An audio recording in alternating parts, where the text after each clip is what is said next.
एक तरफ है संविधान का सत्याग्रह कर रहे थे वो लोग, जो सत्याग्रह कर रहे थे वो अब बाबा साहब के लिए पार्लियामेंट में पहली बार तेल चित्र लगाने का काम भी भारतीय जनता पार्टी के तत्कालीन नेतृत्व। डॉक्टर भीमराव अंबेडकर के नाम पर मध्य प्रदेश में सियासी संग्राम छिड़ा हुआ है। आप दो तस्वीरें देख सकते हैं। एक तस्वीर 25 जून की है जिसमें पूरे प्रदेश में कांग्रेस सत्याग्रह करती नजर आ रही है, तो वहीं दूसरी ओर मुख्यमंत्री डॉक्टर मोहन यादव डॉक्टर भीमराव अंबेडकर धाम पहुंचे और वहां से अंबेडकर के द्वारा किए गए कार्यों को जनता तक पहुंचाने की बात कही। ये दोनों ही तस्वीरें ग्वालियर की है, क्योंकि ये मामला भी ग्वालियर से उठा है और अब इस मुद्दे पर प्रदेश की जो राजनीति है वो अपने चरम पर है। वहीं आपको बता दें कि दीपक सिंह ने हाईकोर्ट की ग्वालियर खंडपीठ में डॉक्टर भीमराव अंबेडकर की मूर्ति लगाने का दावा किया था, तो सरकार के मुखिया डॉक्टर मोहन यादव ने निशाना साधा और कहा कि कांग्रेस ने सदैव बाबा साहब की आत्मा को दुखाया है। इतना ही नहीं, बाबा साहब ने अपने जीवन में जो दिल्ली के अंदर योगदान दिया है वो किसी से छिपा नहीं, संविधान से लगा करके पार्लियामेंट तक। लेकिन बाबा साहब अंबेडकर के एक चित्र को भी तत्कालीन प्रधानमंत्री लगाना उचित नहीं समझा। प्रतिमा लगाने की तो बात छोड़ो, बाबा साहब के लिए पार्लियामेंट में पहली बार तेल चित्र लगाने का काम भी भारतीय जनता पार्टी के तत्कालीन नेतृत्व ने किया है। वहीं आपको ये भी बता दें कि ग्वालियर हाईकोर्ट में वकीलों का एक गुट भीमराव अंबेडकर की मूर्ति लगाना चाहता था, जिसका दूसरे गुट ने ये कहकर विरोध किया कि ये हाईकोर्ट का मसला है, कोई राजनीति का मैदान नहीं, कोर्ट जो तय करेगा वही होना चाहिए। इसके बाद मूर्ति की स्थापना नहीं हो सकी और कांग्रेस ने इस मुद्दे को पकड़ लिया। इसी को लेकर कांग्रेस ने इसे विचारधारा की लड़ाई माना और बीजेपी के खिलाफ आंदोलन शुरू कर दिया। 25 जून को पूरे प्रदेश में कांग्रेस ने ग्वालियर में संविधान सत्याग्रह और उपवास किया था और हाई कोर्ट में मूर्ति लगाने की मांग की। कांग्रेस ने दलितों के साथ खड़े रहने का दावा भी किया। ये वैचारिक लड़ाई है। एक तरफ है आज जो लोकतंत्र की हत्या दिवस मना रहे थे वो लोग हैं, और एक तरफ है संविधान का सत्याग्रह कर रहे थे वो लोग हैं।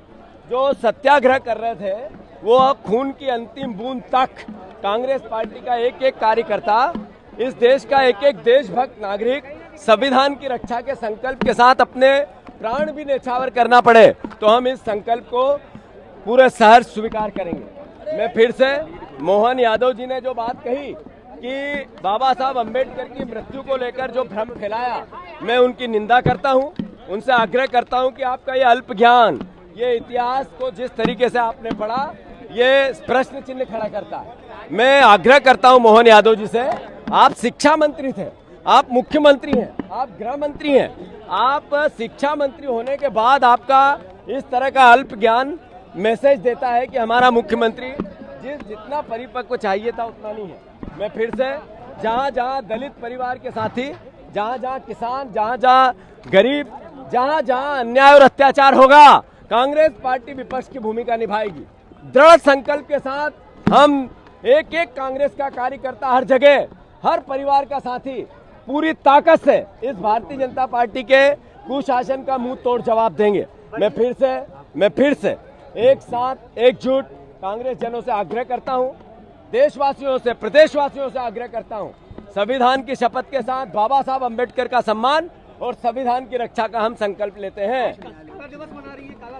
कांग्रेस के संविधान सत्याग्रह के बाद भाजपा ने कमर कसी और ग्वालियर के पास बन रहे अंबेडकर धाम को पूरा होने से पहले ही मुख्यमंत्री ने अवलोकन कर ये जता दिया कि बीजेपी भीमराव अंबेडकर और उनके कार्यों को आगे ले जाने में पीछे नहीं है। मुख्यमंत्री डॉक्टर मोहन यादव ने अंबेडकर धाम के एक एक कक्ष को देखा और 5 जुलाई को आकर इसके दूसरे चरण की भूमि पूजन करने की बात कही।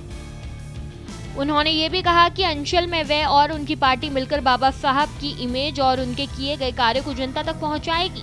सरकार ने उनकी पत्नी से लिया है, इससे बड़ा निंदनीय काम क्या होगा। कांग्रेस का दोहरा चरित्र सदैव सामने आता है। कांग्रेस हमेशा अपने वोट बैंक के लिए बाद में बदलती है।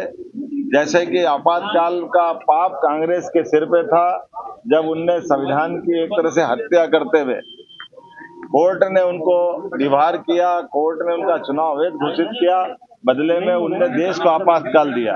अंबेडकर जी के इस स्मारक स्थल पर आकर के मुझे इस बात की प्रसन्नता, थोड़े दिन पहले ही हमने डॉक्टर भीमराव अंबेडकर अभयारण्य पार्क का नामकरण किया, जो सागर में बनने वाला है। डॉक्टर भीमराव अंबेडकर जी के माध्यम से कई सारी योजनाएं, पंचतीर्थ तो है ही, जहाँ भगवान बुद्ध के स्मरण के आधार पर सांची से हम अम्बेडकर जी को जोड़ते हैं, तो हमने बौद्ध यूनिवर्सिटी बनाने का काम किया, दुनिया भर के बौद्ध लोगों को मध्य प्रदेश से जोड़ने का अवसर दिया। बाबा साहब अम्बेडकर के आधार पर बच्चों को, मेधावी विद्यार्थियों को छात्रवृत्ति, उनके पढ़ने की, उनकी कोचिंग की, उनके जीवन में बदलाव की। इसी प्रकार से विश्वविद्यालय, डॉक्टर भीमराव अंबेडकर विश्वविद्यालय महू में बाबा साहब के जन्म स्थल पर बनाने का काम भी हमारी सरकार ने किया। एक एक करके इतनी सारी योजना है कि बाबा साहब, और वास्तव में हमने ये बाबा साहब के प्रति उनके समाज को दिए गए योगदान को नमन है। लेकिन कांग्रेस को इससे सीखना चाहिए। नकारात्मक पॉलिटिक्स के आधार पर जिस ढंग से कांग्रेस नाटक करती है, अंबेडकर जी और उनके सारे अनुयायी जानते हैं कि कांग्रेस वोट के लिए कुछ भी कर सकती है।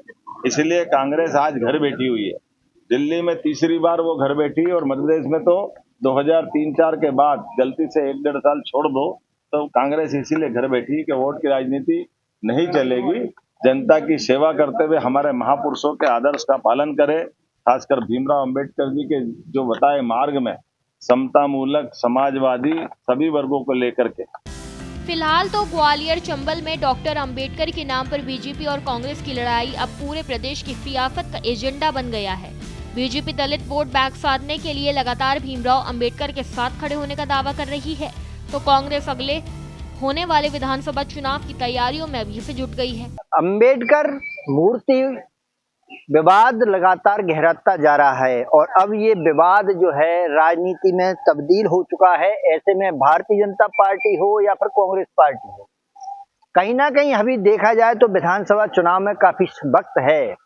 लेकिन इस बार जो है कांग्रेस पार्टी के द्वारा जिस तरह से अभी संविधान सत्याग्रह किया गया, अब उसके बाद मुख्यमंत्री मोहन यादव के द्वारा 84 में नवनिर्मित अंबेडकर भवन को लेकर जो है जायजा लिया और उसकी उपलब्धियां भी बताई। इस दौरान उन्होंने जमकर कांग्रेस को कोसा। तो वहीं कांग्रेस पार्टी के उपवास सत्याग्रह के दौरान भारतीय जनता पार्टी पर आरोप प्रत्यारोप का दौर चालू हो चुका है। ऐसे में चुनाव का समय है, लेकिन दलित वोट कार्ड की ये राजनीति अब से शुरू हो चुकी है और ये बिसात बिछाई जा रही है। जब तक चुनाव आएगा तब तक दलित वोट को अपनी ओर खींचने का ये प्रयास पार्टियों के द्वारा किया जा रहा है। हालांकि अब देखना होगा दलित वोट बैंक किस ओर करवट बदलेगा। फिलहाल तो दलित वोट बैंक की ये राजनीति पार्टियों के द्वारा शुरू कर दी गई है। ऐसे में दोनों पार्टियां अपनी अपना जोर आजमाइश अंबेडकर जी के नाम पर दिखाते हुए नजर आ रहे हैं। मनोज चौबे, भारत एक्सप्रेस, ग्वालियर।